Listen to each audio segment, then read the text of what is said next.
Happy Friday, ladies and gentlemen, and welcome back to the real world. Today, we're taking a look at Hannibal to see if it's worth watching for your movie night.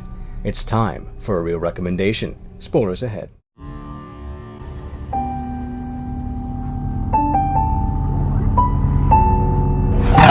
Hannibal is the sequel to the Academy Award-winning movie The Silence of the Lambs, this time focusing on the title or character of Dr. Hannibal Lecter.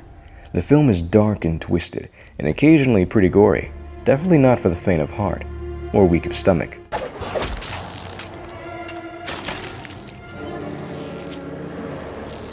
Dr. Lecter is a sociopathic serial killer, but unlike any other, he's cunning, intelligent, sophisticated, and charming.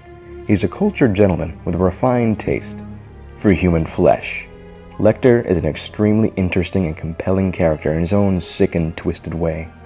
He was a psychologist who would lure his victims with honeyed words and then sadistically torture them as to better prepare the meat, and then eat them.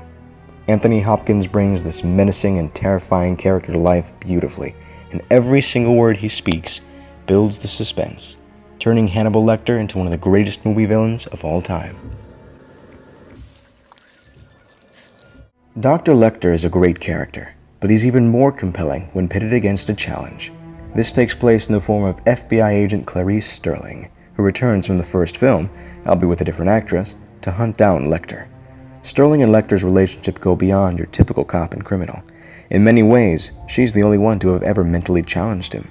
Lecter has a twisted fascination with Sterling, leaving clues and encouraging her to chase him.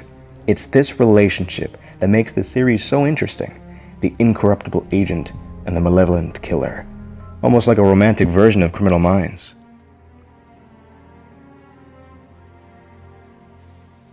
That's my girl. Overall, Hannibal is a seductively dark and suspenseful film that showcases the sick and twisted mind of Hannibal Lecter, the real star of the show.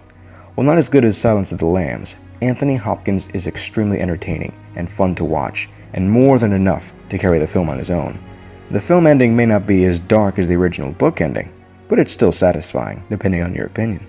If you like watching the darkest depths of humanity, then Hannibal will leave a satisfying taste in your mouth. Let's get something to eat. Of course. Why not? If you enjoyed watching Hannibal and have an appetite for more, I'd highly recommend watching the film trilogy and even the TV adaptation.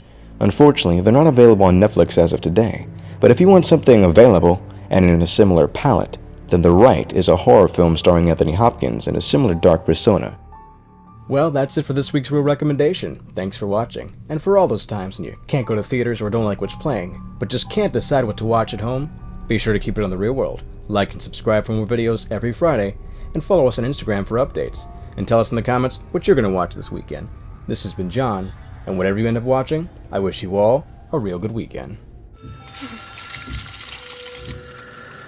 That smells great.